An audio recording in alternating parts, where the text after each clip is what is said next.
crianças, tudo bem com vocês? Aqui é a tia Ingrid e hoje a gente vai aprender outra história muito importante da Bíblia. Hoje a gente vai aprender uma história que a Bíblia conta sobre um casamento. Você já foi em um casamento? É muito bonito, né? Eu gosto muito de casamentos. E casamento foi algo criado por Deus, foi instituído por Deus, né? Então hoje a gente vai aprender uma história que aconteceu dentro de um casamento, numa cidade chamada Caná, que relata na Bíblia, tá bom? E o que aconteceu nesse casamento? Jesus e seus discípulos, eles foram convidados para esse casamento, junto com sua mãe também, Maria, né, a mãe de Jesus. E eles foram para esse casamento. Mas os casamentos daquela época era bem diferente, na verdade, dos nossos que a gente tem hoje em dia aqui, e também por causa dos países, né? O país deles é diferente do nosso. Então, como é? Por exemplo, aqui no Brasil, a gente tem uma festa de casamento, ou é durante o dia, ou durante a noite, somente isso depois acaba e todo mundo vai embora. Lá, não. Lá o que acontece? Eles fazem uma festa durante 7 dias. E isso, durante 7 dias eles fazem as festas. Outra coisa muito interessante que acontece também é que acontece tipo uma carreata, né, um desfile de carros levando até a noiva até a casa do noivo onde vai ocorrer a festa. Então tem esse desfile todinho e eles levam pra lá. E tem muitos e muitos e muitos e muitos convidados, muitos convidados. E um desses convidados nessa festa aqui, que aconteceu em Caná, foi Jesus e seus discípulos. Estes discípulos também provavelmente eram os mesmos discípulos que estavam com Jesus quando ele foi batizado por João Batista.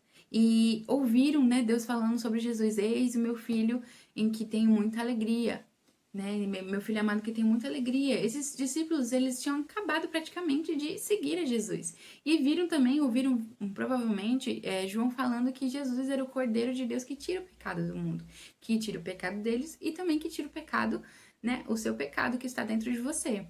Então, os discípulos, eles entendiam que Jesus só por meio de Jesus eles podiam ser salvos do pecado. E você também, né? Você que ainda não tem o Senhor como único suficiente Salvador, né? Não tem Jesus como seu Senhor da sua vida, Ele é o único que pode tirar isso de você. Mas tia, o que é pecado? Vamos lembrar? Pecado é tudo aquilo que a gente fala e pensa que desagrada a Deus. Então, tudo isso que a gente fala e pensa que desagrada a Deus, nos afasta de Deus. A Bíblia fala que o salário do pecado é a morte, ou seja, a gente recebe por pecar a morte. Então, a morte é a separação eterna de Deus, né?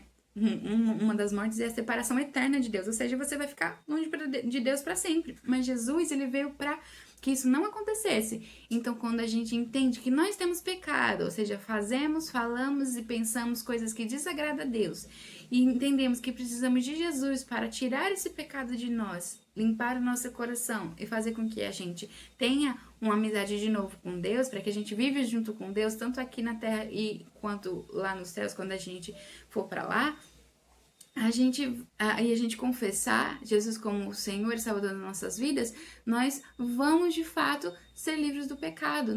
Jesus vai tirar o nosso pecado, né? Então, nós poderemos assim ter uma comunhão de verdade com Deus, poderemos estar perto de Deus novamente. Então, somente por Jesus nós somos salvos do pecado, tá bom? E os discípulos, eles entendiam isso. Então, continuando a história, Jesus e seus discípulos foram para esse casamento.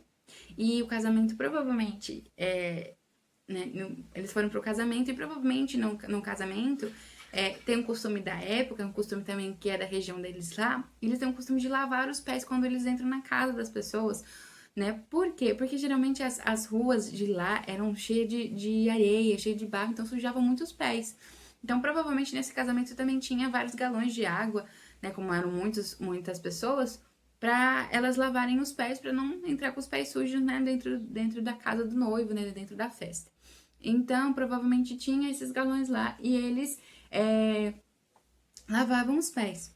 E como eram muitas pessoas, os garçons, né, deviam estar correndo de um lado para o outro, servindo comida, servindo bebida. E interessante que na época a bebida mais comum deles era o vinho. E eles serviram muitas pessoas, e tinham muitas pessoas no casamento. Então, imagina só, um casamento de 7 dias, devia ter muitas pessoas, né? E de repente, acabou o vinho. E agora? Era o primeiro dia de casamento, provavelmente, né? E acabou o vinho. E agora? Eles não estavam esperando por isso. Maria, ela viu isso e ela quis ajudar. Só que o que que Maria ia fazer? Maria não podia fazer nada, Maria não era fabricante de vinho nem nada, né? Então o que que ela iria fazer?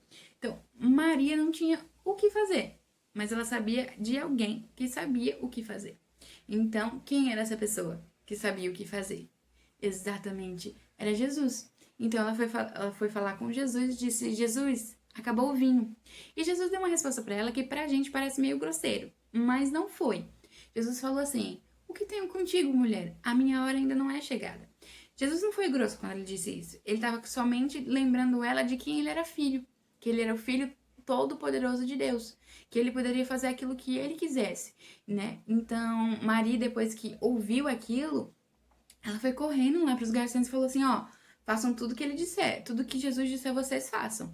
Então, os garçons provavelmente ficou assim: como assim? Eu vou fazer, vou obedecer a ordem de uma pessoa que eu nem conheço?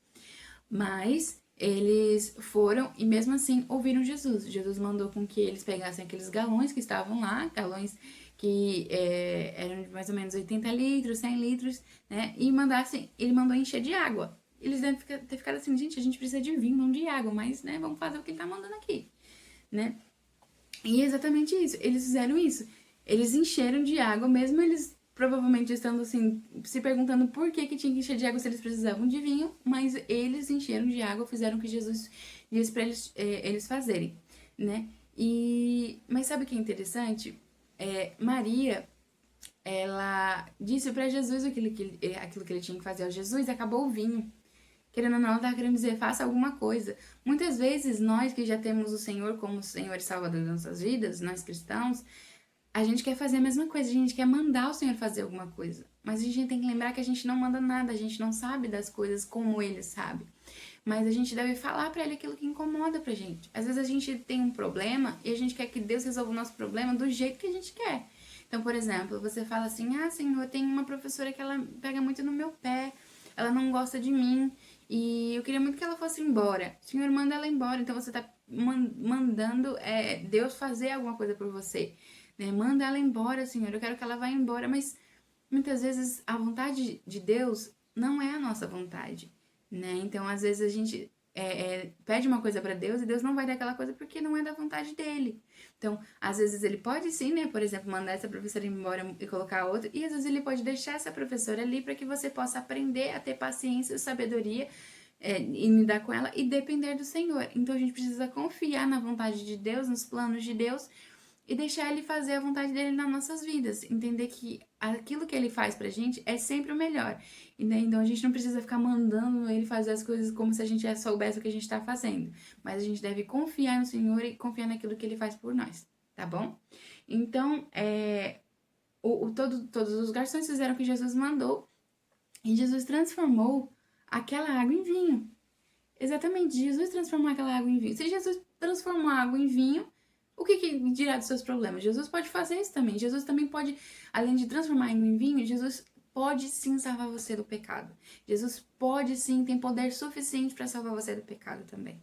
Nem só basta você crer e confiar no nosso Senhor Salvador, né? E depois disso tudo, ele mandou um dos garçons levar esse vinho, essa água que ele transformou em vinho, para o mestre-sala, que era o encarregado da festa, a pessoa que mandava na festa.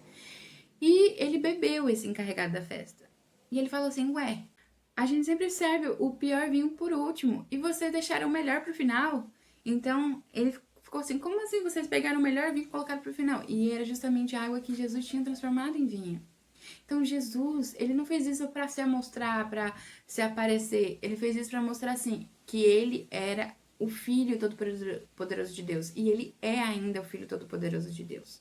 Então Jesus, ele transformou água em vinho, mas ele também ele pode, na verdade, transformar a sua vida. Ele pode salvar você do seu pecado e ele pode ajudar você com os seus problemas. Né? Jesus fez aquilo diante daqueles discípulos e aqueles discípulos creram nele. E Jesus, esse milagre que Jesus fez de transformar água em vinho, foi o primeiro milagre que Jesus fez. E isso para os discípulos ficaram deslumbrados, porque somente Deus poderia fazer uma coisa dessa. Você consegue transformar água em vinho? Eu não consigo. Você também não consegue, porque você não é todo poderoso, mas Jesus é. E Jesus salva a gente do nosso pecado porque ele é todo poderoso.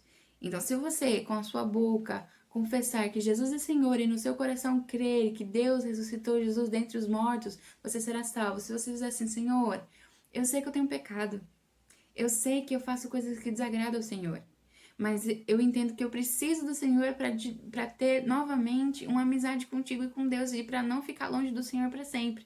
Então, por favor, perdoe os meus pecados, entre no meu coração e eu quero que o Senhor seja o Senhor e Salvador da minha vida. E você fizer essa oração em nome de Jesus, você estará confessando a sua vida para Ele e entendendo que você precisa dele, que Ele pode salvar você do seu pecado. E você que já é cristão, que você já confessou ao Senhor como único, suficiente Salvador, você pode acreditar que Jesus, ele pode fazer qualquer coisa, pode resolver os seus problemas, basta você confiar nele, basta você seguir as instruções dele, basta você viver uma vida como ele deseja, né? Você não ficar mandando Jesus fazer as coisas, mas sim você confiar no que ele está fazendo, porque tudo é para o nosso bem. A palavra de Deus diz que tudo colabora para o bem daqueles que amam a Deus e são chamados segundo o seu propósito. Então, basta a gente confiar no Senhor, tanto para resolver nossos problemas, quanto para nos salvar do pecado. Né? Porque a palavra de Deus diz que Jesus é o caminho, a verdade e a vida e que ninguém vai ao Pai se não for por Ele. Então, confesse a sua vida para Jesus, deixe Ele transformar a sua vida, né? E Ele vai transformar, assim como Ele transforma a água, enfim, Ele pode transformar a sua vida também. Então, confesse Jesus como o único suficiente Salvador da sua vida e viva, tá bom? Espero que vocês tenham entendido. Deus abençoe vocês. Até mais!